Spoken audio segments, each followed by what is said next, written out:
කලාව කියන්නේ මිනිස්සුන්ට හරි සූක්ෂම විදිහට සහ මිනිස්සුන්ගේ හිත ඇතුලේ පවතින විදිහට දෙයක් මිනිස්සුන්ට සම්ප්‍රේෂණය කරන්න පුළුවන් මාධ්‍යයක් කියන වගට ඔප්පු කරන්න පුළුවන් ගීතයක් තමයි මම අද තෝරගත්තේ.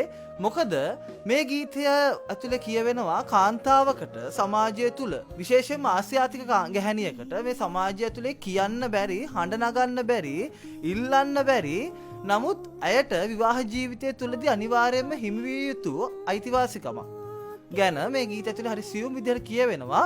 රෑ මැදියමමත් ඌ තොටියෝ ඔරු පදින්න මා කැඳවන නුඹ විතරක් එගොඩට යන රෑ මැදියම මත් වූ තොටියෝ. මේ ගීතය ඇතුලේ ඉන්නේ විවාහයට පත්වෙච්ච යුවලක්. එතකොට මේ විවාහයට පත්වෙච්ච යුවලේ මේ සැමියා රෑ මැදියම මත් වෙලා හොඳට මත් වෙලා ඉන්නේ.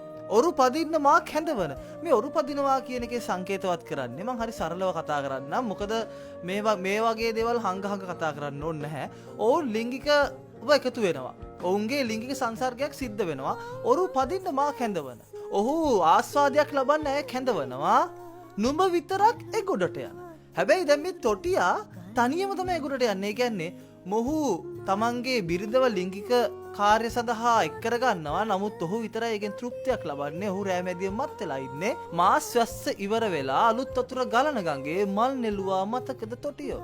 බොහෝ දෙනෙක් දන්නවා. ඒ කියන්නේ තරුණ වැඩිහිටි අය දන්නවා. ගැහැණියකගේ ඔසප් චක්‍රය කියන කාරණාව මාසයකට සැරයක් සිද්ධ වෙනවා. සහ ඒකෙන් පස්සේ ඇයට ඇයගේ පෙම්වතා හෝ තමන්ගේ ස්වාමියා බොහෝ වෙලාවට උවමනා වෙනවා. ඒ කියන්නේ මේක හරි වේදනාත්මක සංසිද්ධියක්. ඒක පිරිමේක් විදිහට අපි කාටවත් අත්විඳින්න වෙන්නේ නැහැ. නමුත් අපි දන්නවා අපි අහලා තියෙන කාරණා එක්ක මේක හරි වේදනාත්මක සංසිද්ධියක්. එතකොට මෙන්න මේ ඔසප් චක්‍රය ඉවර වෙලා මාසයස් ඉවර වෙලා අලුත් වතුර ගලන ගඟේ අපි දන්නවා. අර මේකෙන් පස්සේ නැවුම් වෙනවා. ඒ කියන්නේ අපි අහලා මම දන්න විදිහට කියන්නේ අර ගර්භාෂය අලුත් වෙනවා. එහෙම නැත්නම් ඒ තිවිච්ච පරණ දේවල් ඉවත් වෙලා යනවා කියලා. එතකොට අලුත් වතුර ගලන ගඟේ දැන් මේ අලුත් මෙයා ෆ්‍රෙෂ් වෙලා ඉන්නේ. ඒ කියන්නේ මෙයා නැවුම් වෙලා ඉන්නේ. මල් නෙළුවා මතකද?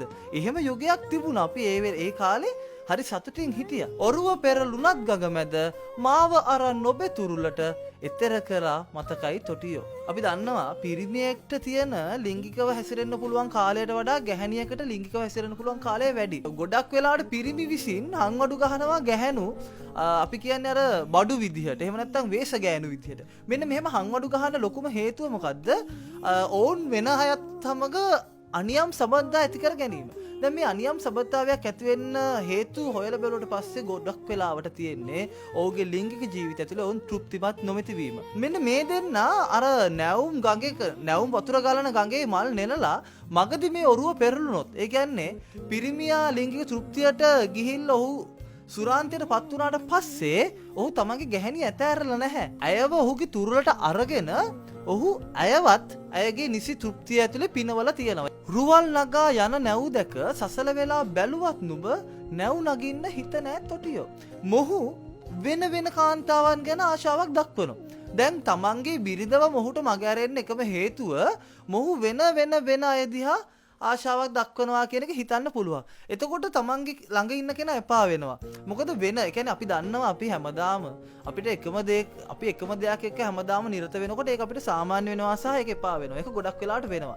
දැන් මේ පෞල් ජීවිතය ඇතුළේ ඒක එහෙම නීරස වෙලා තමන්ගේ ගැහැණියගෙන් තෘප්තිමත් වීම නීරස වෙලා ඔහු වෙනත් ගැහැණු දෙස අවධානය යොමු කරලා ඉන්නවා. මේක ඇතුළේ ඒ වගේ අදහසක් තමයි මට එන්නේ. නමුත් මේ ගැහැණිය කියනවා ඔයාට එහෙම වුණාට මට එහෙම නැහැ. නුඹේ ඔරුවෙන් යලි දවසක කුඹුඳු පිපුණු හඳ එළියක ඉතර යන්නා සයි තොටියෝ. අර වෙනත් ගැහැණුන් දෙස අවධානය යොමු කරන් හිටියට තමන්ගේ මිනිහා තමන්ගේ සෑමියා මේ ගැහැණිය කියනවා මට එහෙම නැහැ. මම ආසයි ඔයාගෙම ලස්සන රාත්‍රියක නැවතත් අර පරණ ආස්වාදය ලබන්න මට අවශ්‍ය තෘප්තිය ලබන්න. මේ ගීතය තුළ තියෙනවා ගැහැණියකට වෙන ඒ අසාධාරණය. මොකද විවාහයට පත්වෙච්ච දෙන්නෙක් අතර ලිංගික කාර්යයක් කියන්නේ අනිවාර්යයෙන්ම සාමාන්‍ය සහ ඒක පැවතිය යුතු දෙයක්. ඒක ඇතුලේ තමයි ඔවුන්ගේ බැඳීම් ගොඩක් වෙලාට තියෙන්නේ. නමුත් ආසියාතික රටවල් විශේෂයෙන්ම ලංකාවගේ රටවල් ගත්තට පස්සේ ඒක ටික කාලයකට පස්සේ කියන්නේ දරු මල්ලු හැදුවට පස්සේ ඔක නැති වෙලා යනවා ගොඩක් වෙලාවට.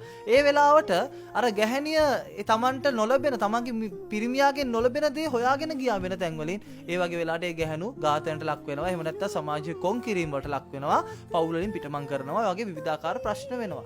දැන් මේ හැම දෙයකටම මුල විදිහට මම දකින්නේ අපිට අධ්‍යාපන ක්‍රමය ඇතුළේ ඔය කිසිම දෙයක් හරි විදිහකට උගන්වන්නේ නැති එක සහ අපිට ඒවා හංගලා තියෙන එක සංස්කෘතිය හෝ ආගම හෝ වේවා සදාචාරය හෝ වේවා මෙන්න මේ දේවල් වලින් මේවා වහං කරලා තියෙන එක තමයි ලොකුම ප්‍රශ්නේ. එතකොට මේ ගීතය ඇතුලේ මේ කියන කතාව ගැහණියකට තමන්ගේ පිරිමියට තමන්ගේ ගෙදරදී කියන්න බෑ. සමාජයට බහලා හඬ නගන්න බෑ. නමුත් මේ ගීතය ඇතුලේ හරිම සියුම් විදියට කියලා තියෙනවා.